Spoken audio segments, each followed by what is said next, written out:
Hello friends, అందరూ ఎలా ఉన్నారు? బాగున్నారా? అందరికీ హ్యాపీ సండే. ఈరోజు మీ ఇంట్లో ఏమేమి స్పెషల్స్ చేసుకున్నారండి?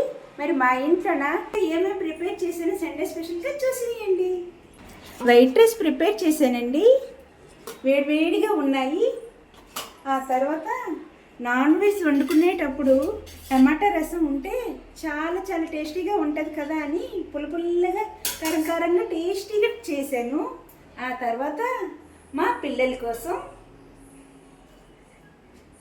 చికెన్ కర్రీ ప్రిపేర్ చేశానండి. జ్యూసీగా చాలా బాగా సింపుల్గా చేసేసాను. ఏ హడావిడి పడకుండా సింపుల్గా చేసేసాను.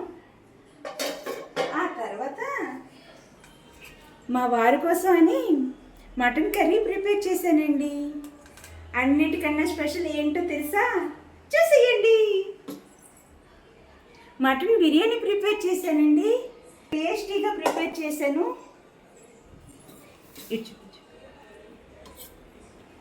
చూడండి, మటన్ పీసు చాలా మెత్తగా ఉడికింది. చాలా చాలా బాగుంది. మండి రైస్ లాగా అనిపిస్తుంది కదా, చాలా చాలా టేస్టీగా వచ్చింది. చాలా బాగుందండి. వీటితో పాటు కచంబరీ కూడా ప్రిపేర్ చేశానండి. లైక్ చేసి సబ్స్క్రైబ్ చేసుకోండి. Bye bye.